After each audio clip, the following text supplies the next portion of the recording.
Hello my creative friends, welcome to another paint along, and tonight we're going to be painting the sweet little bunny inside of a flower pot. I'm going to be working on the Canson 140-pound watercolor paper, and I'm going to show you a quick way of how you can draw this.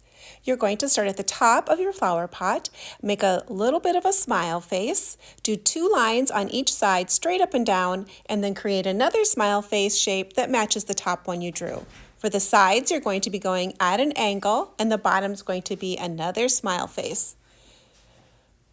For the top of your head, you're going to draw an egg shape, and then you're just going to put in the ears the style you would like them. I drew one up and then one off to the side, just a little ways. For his nose, I did a partial heart, and for the eyes, I created 2 little rainbow-style eyes off to the side.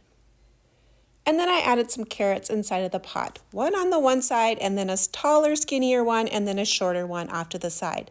Then you can add in whatever elements you would like to make your bunny look festive. If you're interested in getting a tracer for the one I drew, you can go over to my Ko-fi shop. That's where I have my sketchbook membership. The link is in the description. I so appreciate those who become members and who support my channel that way. Today I'm going to be using watercolor and showing you how to do this bunny in watercolor style, but you could use any type of paint you have, because once you have it drawn, you can use any art material you want. I'm just going to be showing you how to do it in watercolor. To begin my bunny, I'm going to be starting on the face. I'm going to be concentrating on the eyes, the front part of the fur, and the ears is where I'm going to start. I'm going to be mixing a black color about the consistency of ink, or maybe even a little closer to milk. Not a lot of water in that color, because I'm doing such a small little eye and I want to try to leave a little catch light if I can. A catch light is just that little bright white from the paper that's going to bring life to my bunny. Now if I happen to paint it all black and I lose it, I can always add it in the end using some sort of ink pen at the end. To create the fur for my bunny, I'm going to be taking 2 colors. I'm going to be taking burnt brown and a little bit of cobalt blue, and I'm mixing those 2 colors together. I like the way those 2 colors combined make kind of a warmer gray, but also have some cooler tones to it as well. It kind of granulates on its own, doing its watercolor magic on its own when you apply the colors and then let them kind of separate and do their thing. It's a really nice combination, the burnt brown and the cobalt blue together. I'm tapping in my colors, and when I'm going around my eyes, I'm trying to leave a little bit of a white. Right away, it's going to look like it's kind of cut out, but then when I go in with the fur color, I want to tap it back into my eye where the dark is and see if I can't get some of that color to pull towards my fur. That's just going to make it so it softens, and then it's not going to look like it's just a solid white line all the way around my eye, but having that little bit of white around that eye makes them sparkle and come to life. I'm working on the ears now. I'm doing it the same way that I'm doing the face. I'm using a lot of more so by the tip of my brush. I'm going to be layering in just one color, but then going back in with a little bit less water and then tapping that same color back into those ears. Thinking about where would the shadows be. There would probably be some at the base, a little bit more curving around the edges, and I'm letting it do its own watercolor magic. Now I'm going to be picking up a little bit of the pinks and the reds and creating the nose and in the inside of the ears. I'm also going to use that same kind of color combination for my flowers on top of the head. But I'm going to be adding a little bit of the orange. The orange that I'm going to be using for my carrots, I'm also going to add that at the base of my flowers. When doing these paintings, I do like to use my paints and colors randomly throughout my whole picture. So by adding some of that orange and the red colors up into the flowers, then bringing those down to the flowers that are going around, makes it all kind of cohesive. I'm going to be using the same orange and red colors in my carrots as well. The flowers I'm painting now kind of have a little bit of a poppy feel to them. They're just a really pretty, loose type of flower. And again, it's the same type of tapping motion, base coating in a little bit of the orange and then tapping in a little bit of the red and letting the paint do its own work. I don't have to do a lot of the blending. If you have enough water, it's going to blend naturally. When you're learning watercolor, it really is a dance between how much paint, how much water, and how wet your paper is. Keep in mind that watercolor always wants to travel wherever the paper is wet, so if you have an area that you feel you want to let it dry just a little bit so those colors don't mix and blend into the other areas, give your color a little bit of time to dry before you were to go ahead and put your next colors on. Here's where I'm starting my carrots, and when doing the carrots, I want to be able to create some sort of depth where one carrot is in the front and then the other carrots are behind it. So I'm going to be adding in the brightest orange first, because you always start with your brightest, lightest color. I'm going to start with my bright orange, and then I'm going to layer in a little bit of that same red that I was using for my flowers. It's called cadmium red light, and I'm going to be adding some of that definitely around on the top of my carrot. And then towards the bunny, I'm going to be adding a little bit dark there. And then for that carrot, not the tall one, but the short one in the background, I'm adding more red to that one to make it look like it's behind that long skinny one. Now let's go ahead and start the green. The green for the flowers are just very much little loose leaves. I'm not painting exactly leaf shapes necessarily at this stage. I'm going to be adding some ink work in the end and adding some more scribbles. If you watch me long enough, you know I love to scribble and have irregular line work, so I'm going to be adding that towards the end. This stage for the green, I'm just popping a little bit of like leaf feeling in the background. I'm going to be starting with some of the lighter green, the lightest green I have in my set, and that is called yellow green. And then my other favorite go-to colors are tree green and hooker green. Those are my favorite greens when I'm doing my backgrounds. Now, every set has different names to their colors, and I always encourage people not to worry necessarily about the watercolors that you're starting out with. They're all different prices, just like acrylic paint, so just buy the paints that you can afford and learn about watercolor, how it works, how it floats across the paper. But I do encourage people to buy just a little bit better paper. The Canson watercolor paper I use is still considered a student grade watercolor paper because it doesn't have such a high content of cotton in it, but it still can get some really good results. I don't use the 100% so much because I draw and paint a lot every week, and I don't necessarily want to make it feel like it's so precious when I'm using the more expensive watercolor paper, so I often go towards a student grade watercolor paper. And here I am starting with the greens, and I'm going to be starting again light and bright and then working back into my tree green and my hooker green. I do put a little bit of the emerald green in, but emerald green is a very powerful poppy bluish green. You can kind of see it up there on my chart. It's kind of sitting right in the middle there. It's a very powerful green, so I use that very sparingly.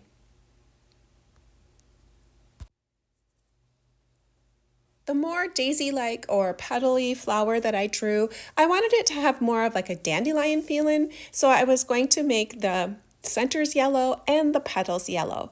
I'm letting my pencil work do most of the shape. I'm just using the tip of my brush and tapping in color. So I'm starting with a really bright shade of yellow called cadmium yellow, and then I went ahead and I tapped in a color that has a little bit more orange. The name of it is called Indian yellow, but that's the color of the orange that I'm actually using. And I just use the tip of my brush and I tap the colors on and let them blend by themselves. For the tops of the carrots, I'm going to be starting again with that yellow green and then just tapping in different shades of green using the tip of my brush and just dancing it back and forth. I'm not trying to do carrot leaves at this stage. I'm just popping in some color to give it a feel of that there is some greenery at the top of the carrots. And remember, at the end, I will be adding some ink work for that, and that's where I'm going to add a little bit more structure to the tops of these carrots. And there's a tiny bit of that emerald green that I was talking about. You can see how bright and bold it is when you tap it on your colors. But because my greens were wet, I felt okay with adding that bright pop of green in there, knowing that the water was going to move it around a little bit and the colors were going to blend just fine. The majority of the time I was using a number 6 Princeton brush. a round one, and it has a nice enough tip on it that I can even pull these small little lines. Now I've had this brush for a very long time. Watercolor brushes should last you quite a long time because the paint washes out fairly easy. And as long as you rinse your brushes out when you're done using them and then recreate that tip, and then let it dry more like a sideways so the water doesn't go down into the ferrule of your brush, they should really last you a long time. And the number 6, even though it's not super small, I can pull a pretty fine line with that number 6.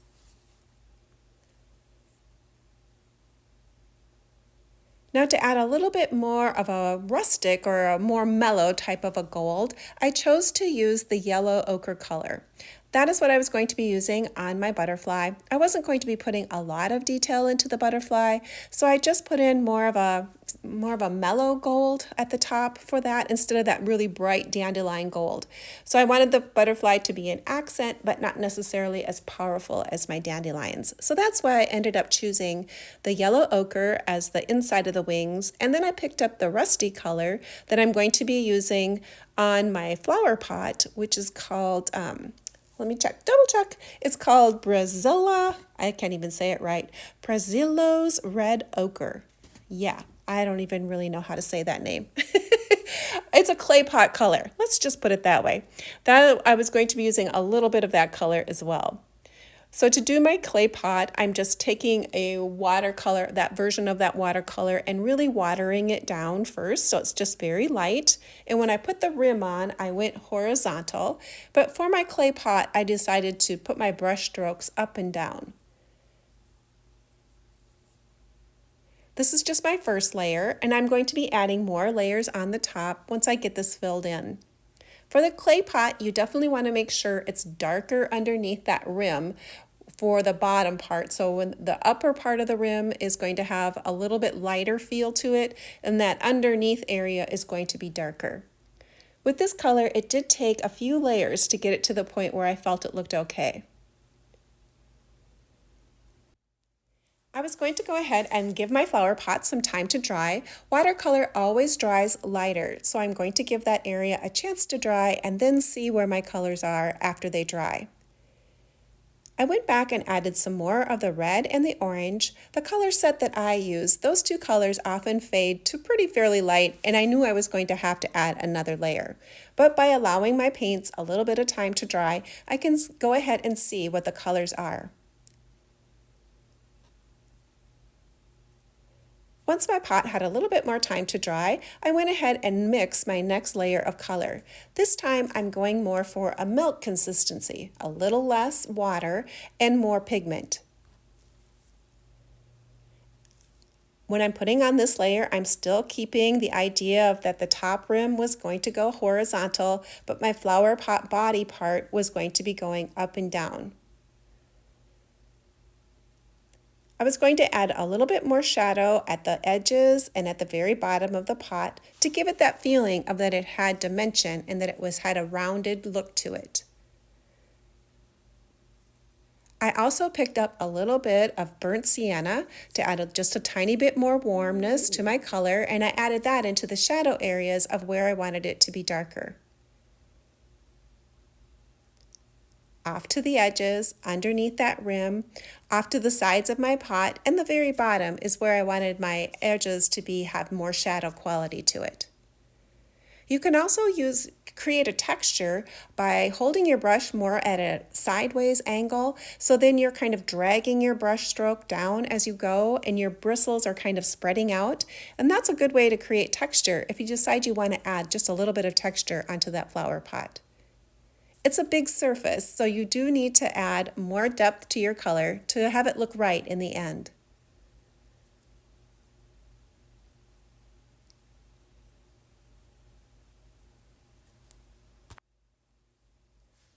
I'm going to go ahead and pick up a little bit more of that yellow ochre and add another layer to my butterfly. It's dried quite light, so I need to add another layer there. Picking up a little bit of that rusty tone, adding that to the outside of the butterfly wings, some of that to the center spots. And I pick up a little bit of the darker color too to be able to make the center part of the body. Adding a little bit more water to this area so it's not too dark. I always test it on my paper towel. That way I can make sure I've not overloaded my brush, and I can also check out my color before I were to put it on my paper. With watercolor, it's always easier to add another layer than it is to remove something. But you can remove things slightly, depending on the amount of pigment that's in your paint. Sometimes you can tickle that area with clean water and lift it by adding some clean water on there, slightly tickling it with your brush, and then dabbing a paper towel on the top. You can lift some color, but it's different than acrylic paint.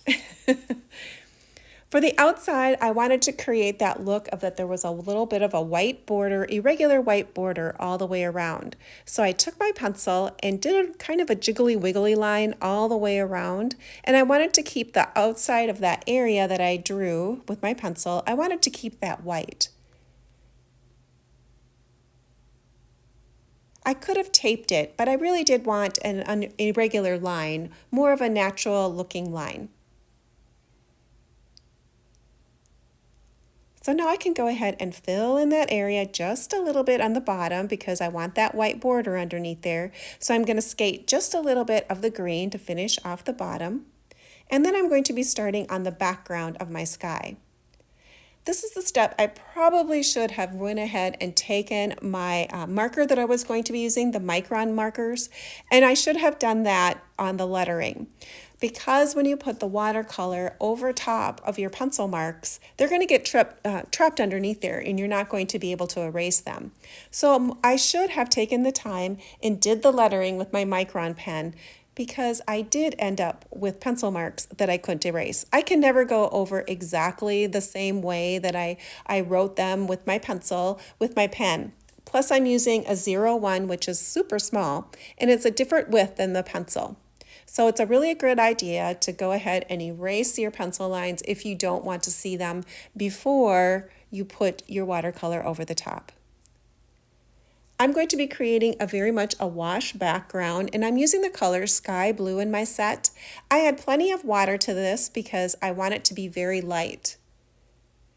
But my first step before I add the blue is I'm taking a little bit of the dirty water in my bowl, my wash bowl, and I'm blending that over the background. And I'm adding in the water so that when I put my blue over the top, it's going to just be a nice subtle mix of the dirty water and the blue. It's a nice look. I don't want to have little white areas all the way around my item so it looks like it's cut out, but I don't want to have a lot of mixing of the blue into my bunny or into the pot. So I want to be careful about how much paint I'm putting on my background. There's the shade of blue I'm going to be using. Have it off to the side, add plenty of water, and then I'm going to be doing irregular brush strokes in the back. I got a little dark right away, so I go ahead and pick up a little bit of that when I come back. But you can see how I'm kind of just moving fast and skating across my picture, not spending a lot of time rubbing or getting too close, too much water on the background. Watercolor is not a permanent art medium, so if you reactivate or get too much water on the background when you're doing your backgrounds, you're going to probably make some of the other colors bleed out into your background,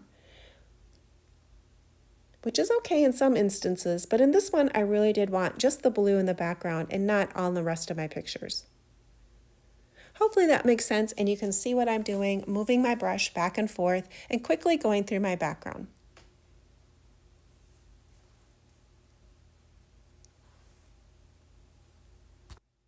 Once I have the background done, I'm going to go ahead and force dry my picture dry before I go ahead and do the ink work on the top. The pens won't work on a wet paper, so you do need to make sure that your paper is dry before you go ahead and use your ink pens on the top. For this particular project, I was going to be trying two different white pens. I was going to be using the Jelly Roll in the size 08 and the Uniball Signo white pen. My favorite go-to pen is always the Uniball one because it usually works fairly well. Sometimes that Jelly Roll, I can get it to show up, but other times I can't. This particular one, I did not get the white to show up very well, so I did end up using the Uniball pen. I also decided to use just a tiny bit of the jelly rolls in the neon colors, and these always shine really well. So those are some of my go-to pens are the Uniball white pen and those jelly roll neon pens. Those are some of my go-to ones. For a black pen, I like using the Micron ink pens. The Microns are a permanent ink and they work perfect to create these small little details and this sketchy look that I like to create with using my black pens. The line work I like to create with my pens is more loose and free-flowing. I stop and start my lines. I may do double lines over one area. It's definitely not a color book style where you just do a lining right around all your objects. I'm looking for more free-flowing lines when I create my line work. To create the tops of the carrots, I use a technique that's called continuous line work. You basically put your pen down, scribble back and forth, and then when you get down to the bottom, that's where you're going to stop and pick your pen up. So I start at the top of my carrot, wiggle jiggle my line work down, and then stop when I'm at the bottom. And it gave it a really cool looking leaf pattern. Add a little bit of white to my whiskers. I always like to add the black line first for the whiskers, but then I like to put a little bit of white over the top. I add some white to my daisies because I didn't want them to get too dark. If I use black, they're going to get way too dark. So the white was a better solution. Finish off my butterfly and then do the lettering. If you're new to my channel and you like doing art and crafts, come on over and see what I'm doing. I'd love to have more creative friends join me. If you've already subscribed, make sure you click that bell so you get notifications of any new videos I might put up. If you enjoyed painting along with me today, here's a couple more videos you might want to check out. Well, thanks for hanging out with me today, and hopefully you'll come back and join me again. And next time you'll create right along with me.